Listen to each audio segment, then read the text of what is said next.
Mga kababayan, meron palang master plan itong mga ahas, itong mga Hudas, itong mga Trojans, itong mga peking Duterte supporter.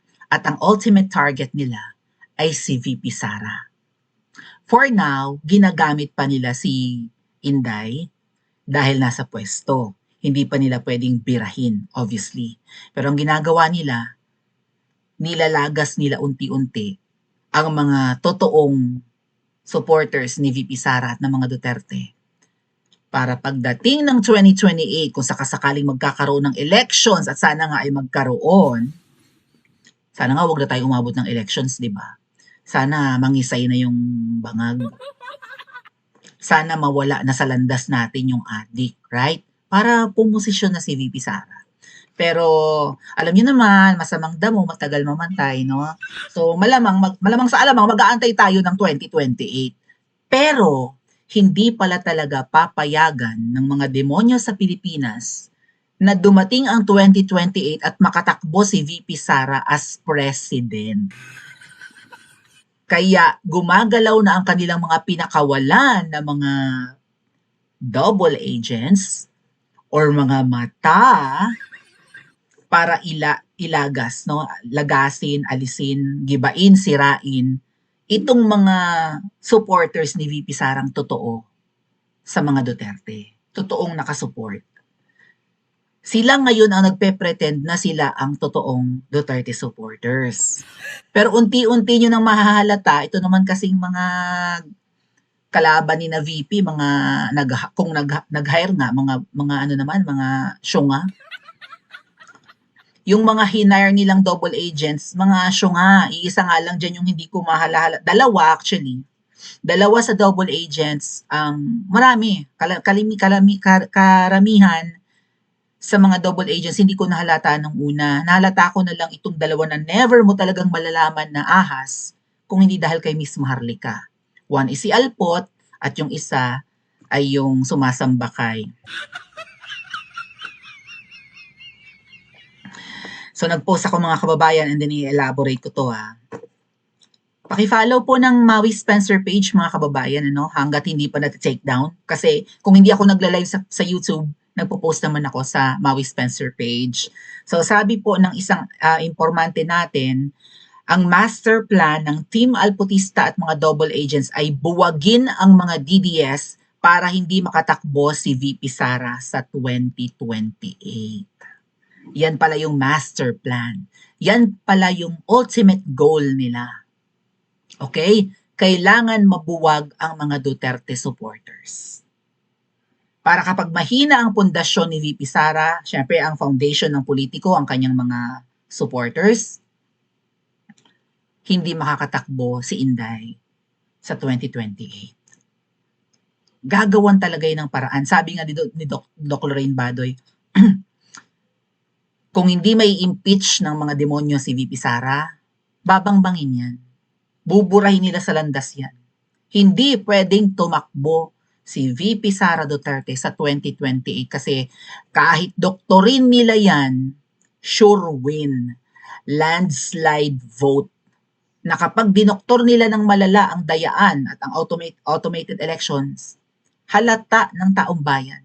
Mahahalata ng taong bayan na dayaan ang mangyayari at syempre magwawala ang mga tao.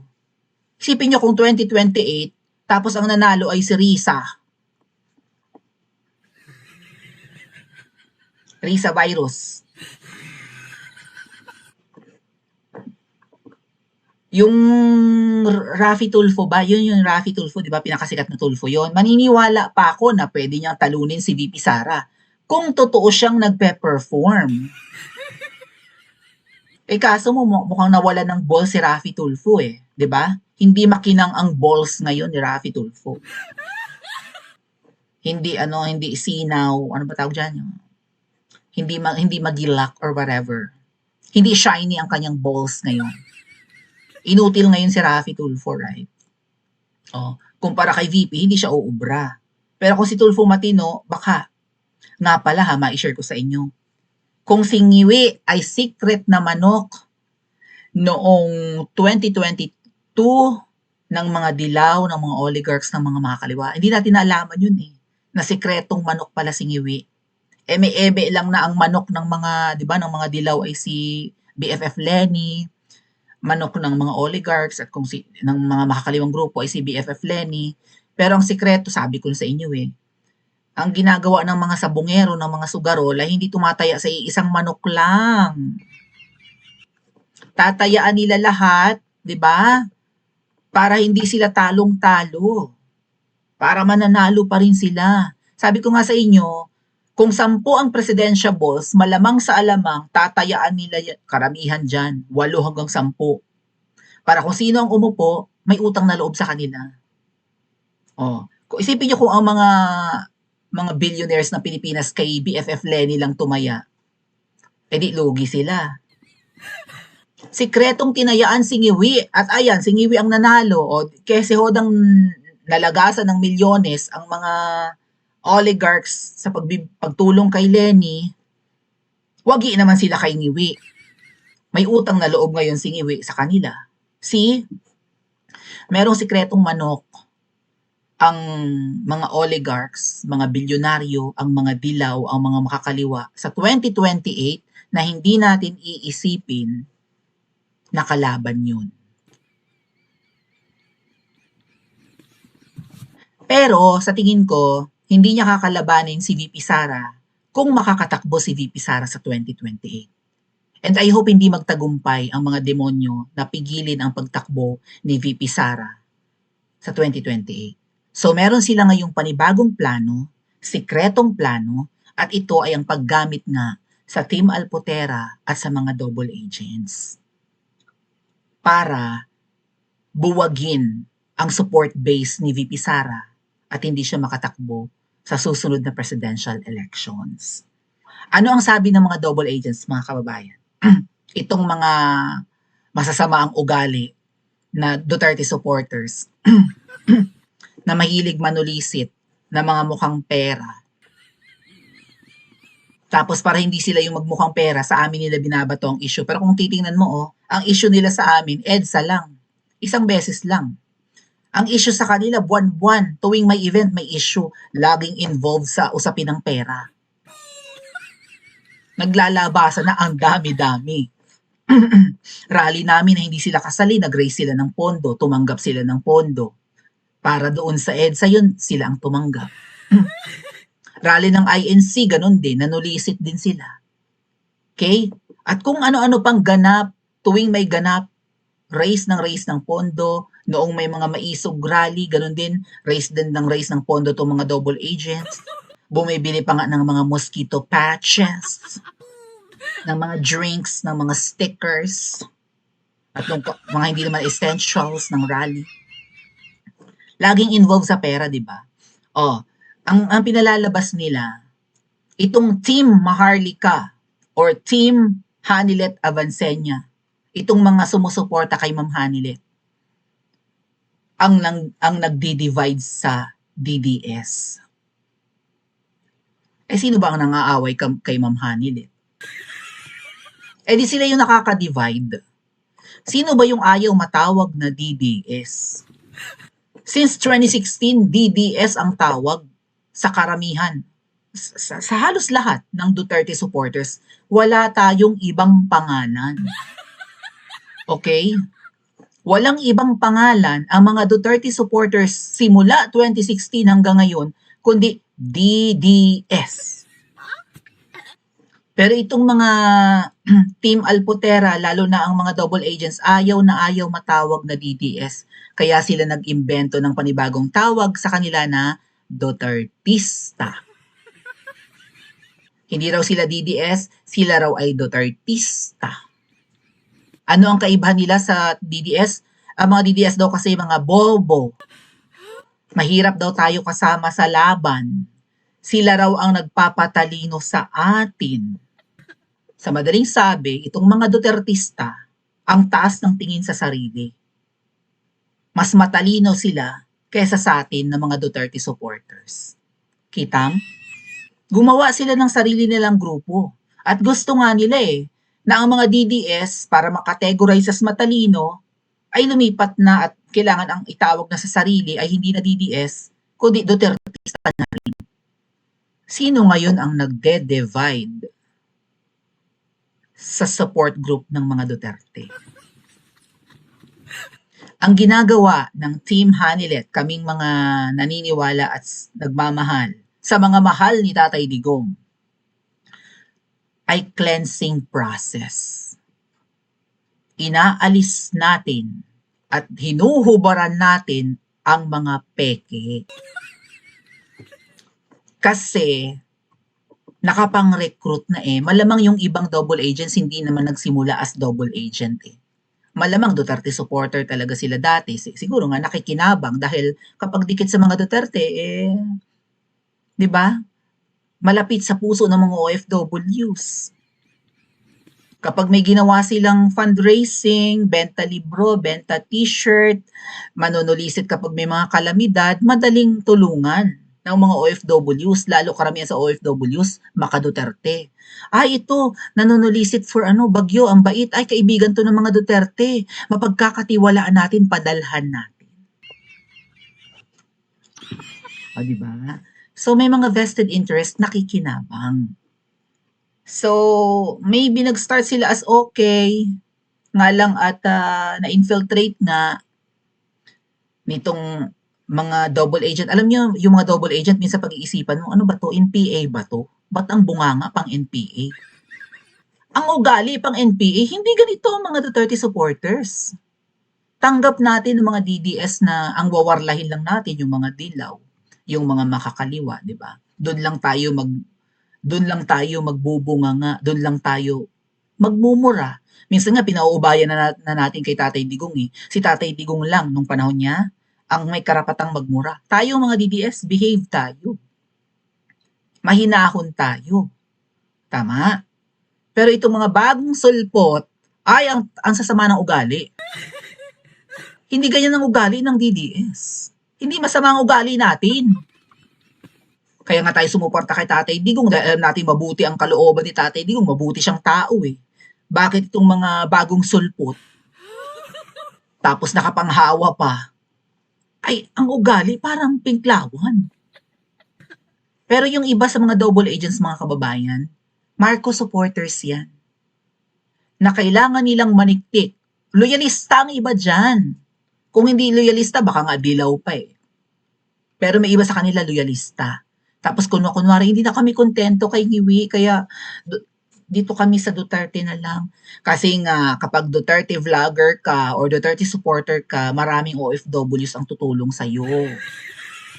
Kakaunti lang ang OFWs na pinklawan. Napatunayan ko yan. Sa bawat bansang nararating ko, mas marami ang DDS. Kaya kung gustong magkapera ng mga double agents, magdo-Duterte sila. Okay? Kasi madaling maglambing sa mga Duterte supporters. Lalo pa pag recognize ka na dikit ka kay PRRD, tutulungan ka ng mga OFWs. So, ang master plan nila, guluhin. Kita mo kahit may rally, gusto nila mag-uwian lang. Huminahon lang keme-keme, kahit galit na tayo sa ginagawa. Nagwawala na tayo sa galit, nag-iiyak na ang karamihan dahil kinidnap si PRRD. Ang sabi nila, uwi tayo at huminahon. Tapos gagamitin pa ang mga Duterte, sasabihin, ayaw ng mga Duterte na magalit tayo. Uwi tayo, mag-abang na lang tayo ng second wave, third wave, next rally. Diba? So, yan ang master plan. Kailangan watak-watak. Sila ang nagpapawatak-watak. Bukod sa mata at naniniktik ang mga yan, sila ang nagpapawatak-watak sa supporters ni VP. Kaya nila kami dinudurog. Kaya nila kami sinisiraan. Kaya ginigiba nila yung kredibilidad namin. Alam nila na totoo kami sa laban na to. At sila hindi. Okay? Tapos binabaliktad nila, di ba? Na-booking yung pagiging scammer nila, tapos kami ang tatawaging scammer. Yung away namin nilibag, patungkol lang yun sa huwag papuntahin ang mga DDS sa rally sa EDSA. Yun lang pinagsimulan. Huwag mong papuntahin kasi magka-clash. Hindi na natin rally ang sumunod na rally. Huwag na, tapos na tayo. Wala na tayong pababalikin. Ay ang libag bida-bida. Yun lang yan. Hanggang sa napunta na sa mga solicitations and whatnot, 'di ba? Kasi insecure nga, inggit. And maybe may kumpas yan mga ate at kuya na kailangan huwag mag-succeed ang EDSA. Kaya siraan natin ang mga nag-EDSA. Siguro wala rin kilala si Libag na iba pang grupo no na nag-EDSA. Dami niyan. Sabi ko nga sa inyo baka sa 50 na grupo. Iisang grupo ang pinuputakti niya, 'di ba? Paano? Dikit ako sa grupo na 'yun. At ako ang nagbulgar na tumanggap siya ng pera na hindi naman siya kasali sa rally. Tapos imbes na iabot sa amin or tanungin ko kami kung paano gagamitin yung pera, ay kung ano-anong pinaggagawa, nagpa-imprenta ng stickers,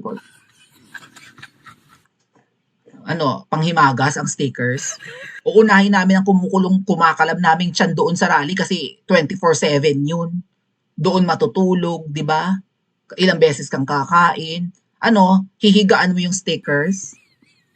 Ipampupunas mo ng likuran mo kapag ka dumumi ka pasintabi sa kumakain, di ba? So, yan pala yung goal. Isa sa napatunayan ko mga kababayan, kung bakit parang ginagawaan nila ng paraan na huwag makatakbo si VP Sara, ay ito. Ang mga double agents at ang Team Alpotera ay doon dumidikit sa kapatid ni VP Sara. Yun na nga yung pinopromote nila na sana ang tatakbo sa 2028 ay si Baste. Kasi ang mission nga nila, huwag tumakbo si VP Sara. Ngayon para hindi halata, si Baste yung pinopromote nila. Syempre nakikita natin yung potentials ni Tatay, yung mga potential ni Baste, yung mga characteristics, di ba, even yung mannerism ni Pangulong Duterte kay Baste. Talagang feasible candidate si Baste, pero hindi 2028. Maybe in 2034, after VP Sara. Agree ba kayo? Comment nyo sa comment section. Ang gusto natin, si VP Sara muna, one step closer na siya VP siya di ba? And then maybe after VP Sara, si Baste nang pumalit. At kung sino pa yung mga matitinong Duterte, kaya wala talagang lulugaran ang pamilya ng mga adik. Burado na yan. Never again. Kahit kanino, kahit sa mangga. At magtataka ka, itong mga double agents at Team Alpotera, dikit na dikit kay Mangga. Again, si Mangga mga kababayan, hindi pa panahon ng kampanyahan nitong nakaraang eleksyon ng Mayo. Like mga January, February pa lang ng taong to. Billions na ang ginastos for campaign ads. Ang laki-laki ng billboard niya dyan sa Magallanes. Laging naririnig sa radio nung dati sumasakay ako ng taxi dyan sa Pilipinas. Ang naririnig sa commercial sa radyo, commercial ni Mangga. So, bilyones na ang ginastos ni Mangga, hindi pa naman panahon ng kampanyahan. Maraming pera yan. Marami namang pera ang angkan yan So, bakit dikit itong katulad ng Chupaing na yan, yung Libag na yan, lalo si Chupaing, even yung Kipay Labum, anti-Marcos yan. Biglang nung eleksyon, si Mangga na ang kinakampanya, hindi na nga inintindi ang Duterte, hindi na nga inintindi yung kandidato ni PRRD, si Mangga na lang ang pinromote. Pumosisyon si Mangga. Malamang may pabuya yung mga yan. Pero gagalingan nila ang pagsisekreto, di ba, ng pabuya kasi booking. So, I don't know kung paano. Balita ko nga yung isa nag-apply sa opisina ni Mangga Mangga, magiging empleyada mo yan. Hindi yan matalino, Mangga. Pretentious yan. Pretend matalino yan. Okay? Nagpupumilit na maging highfalutin yung mga pinagsasabi na hindi naman essential sa communication ang highfalutin words. Masabi lang ng matalino. Hindi matalino yan, Mangga. Ang magsasabing matalino yung si Girdle Queen na yan na nag-a-apply sa'yo ay mga mediocre na Pilipino lang na akala ay apakagaling ng babaeng yan lalo't maangas at marumi ang bibig. Hindi yan pasado sa standards ng opisina mo, mangga. Kilala ka na ang mga empleyado mo ay at mga staff mo ay totoong matalino. Pero yung isang yan, marumi ang bibig na double agent, hindi yan matalino. Pretentious yan. Hindi nga pumapasa sa akin yan. Hindi nga pumapasa sa standards ko yan. Anyway, tapos kumakatawag sa akin, bobo, ining, manalamin ka. Sabay ipukpok ko sa ulo mo ang salamin ng matauhan ka. Tama. So, ang ginagawa again, ang isa sa mga nakita kong maybe options ng mga double agents na ito ay si Basti ang i-promote at hindi si VP Sara. Kasi again, hindi nila maikukuskus ang kanilang cleavage kay VP Sara kasi kapwa nila babae. Karamihan sa double agents babae eh. Whereas, kung lalaki ang isang Duterte na nakaupo sa posisyon, kaya nilang i-flaunt ang kanilang mga clavage. Siyempre may soft spot ang lalaki sa mga kababaihan. Minsan, 'di ba, hindi nakikita ng lalaki na ang babae na pumupulupot sa kanya at dumidikit sa kanya at dinidikit ang dibdib. Ang nararamdaman lang niya yung pagiging malambot ng isang babae, no? Ang init ng katawan at lambot ng katawan ng babae, maaagaw talaga ang atensyon ng lalaki sa ganun. Minsan baka clouded ng isip ng lalaki since yun na nga ang nararamdaman, 'di ba? Nakakaakit, nakaka-arouse. So marupok ang lalaki pagdating sa mga double agents na babae. Pero itong mga double agents na itong babae, karamihan sa kanila babae kasi, ang iba nga sa kanila willing magpa-chok-chak, huwag lang mabuking na ahas, di ba? Katulad siguro ni Alpot. Kamalayan ba ni PRRD na ahas yan? Mabuti nga na-discover ni Miss Maharlika eh. Maybe itong nangyari kay PRRD, itong pagpapakidnap sa kanya, siguro nag-iisip yan sa kulungan, sino kaya ang ahas sa Hong Kong? Sino ang nagtimbre sa mga nagpakidnap sa aking 5 tao na yan? Sa mga naging usapan namin sa Hong Kong, sino sa kasamahan namin? Ay for sure ngayon, maliwanag ng isip ni PRRD na si Alpot ang Trojan horse. Tapos todo protekta kay Alpot ang mga double agents at itong mga Duterte supporters ko, no, na peke naman. Imbes na protektahan si Ma'am Hanilet, si Alpot ang pinoprotektahan. Team Alpot sila imbes Team Hanilet. Na grabing trauma ang dinanas. Asawa yan ni PRRD kahit hindi kasal. Yan na yan. Yan na ang kanyang bagong kasama sa buhay. 'Di ba? Wala silang compassion kay Ma'am Hanilet. Wala silang empathy. Doon ang empathy nila kay Alpot. Hindi nga nila siguro matanong-tanong si Alpot, totoo ba yung sinasabi ng Maharlika na nagkakalat ka ng picture ni PRRD? Patingin ng laptop mo, patingin niya kung merong tato yung kargada ni Tatay Digong. Balita ko may tato na agila eh. Wala nga siguro silang pagtatanong na ganyan. Ang unang, 'di ba, humina bigla ang ang critical thinking skills ng mga Alpotera at ng mga double agents. Biglang hindi protektahan natin 'to kasi inaaway. Wala man tayong mapapala kay Hanilet na yan. Hindi na tayo makadikit kay Tatay Digong. Hindi naman natin ma-message ang Hanilet na, "Hoy Hanilet, paano naman? Pa-appointment naman. Gusto namin umattend sa birthday ni Tatay Digong. Pa-picture kami, magla-live kami kasama siya. Gusto namin siya ma-interview saglit." Hindi sila makahingi ng pabor kay Ma'am Hanilet. Ay kung si Alpot dikit pa rin kay Tatay Digong, lalo't ang sinasabi ni Alpot ay siya yung latest girlfriend, isang lapit lang kay Alpot, "Alpot, saan ba si Tatay Digong ngayon? Yayain mo nga sa isang restaurant, pupunta rin kami para makausap namin." Di ba kay Alpot, sasabihin agad ni Alpot kay Tatay Digong "Sir, kain daw tayo, sabi ng mga supporters mo, gusto kanilang makasama." Tatay Digong naman di makatanggi. Baka habang nagsasalita si Alpot, nakaluwa ang cleavage, naka-open ang "Sir, nakita niyo yung picture ni Alpot? Kasama ng mga nagpa-picture kay PRRD, may isang picture si Alpot. Hindi ko lang maipakita eh. Dinidikit talaga niya ang dibdib niya kay Tatay Digong sa balikat ni Tatay Digong habang naka-holding hand siya kay Tatay Digong. Feeling girlfriend si Alpot. Nakadikit ang dibdib sa balikat, naka-holding hands pa kay Tatay Digong, parang siya yung kabiyak. Kung ikaw empleyado lang ni Tatay Digong, hindi kanya dapat ang behavior mo na feeling girlfriend ka. Maybe, right? Maybe gustong-gusto niya maging girlfriend ni Tatay Digong. Syempre, kahit sino naman presidente si PRRD noon kahit kayong kababayan natin sa Japan, na OFW nagpahalik kay Tatay Digong sa sobrang appreciation kay PRRD Lips to lips pa, kaya naintriga si Tatay Digong noon. Lalo pa itong Alpot, na kung siya ang magiging latest girlfriend, feeling siya ang first lady. At maraming lumalapit sa kanya noon para 'di ba, magkaroon ng appointment, hindi lang ito makapagpa-picture kay PRRD or makapag-selfie yung iba diyan, hihingi na ng posisyon. Baka nga may mga napagbigyan si Alput tapos nakatanggap din siya ng ng 'di ba, ng pakimkim, "O ipa-appoint mo ako tapos bibigyan kita ng 10M." Kaya si Alput kung ano man yung mga na-benefit niya noon, hinahanap-hanap niya ngayon nawala na si PRRD sa pwesto, malamang tumumal din ang kanyang racket.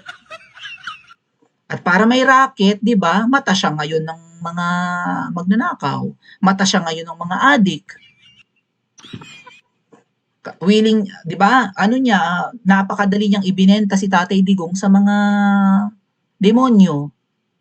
Kasi sa ngalan ng ganito, at malamang hindi naman niya mahal si PRRD. May asawa naman siya, mas bata. May anak siyang 2. Anong magugustuhan niya kay Tatay Digong? Baka pagdating sa kama, si Tatay Digong nakahiga na laang tapos yung asawa niyang bata-bata pa ang talagang magaling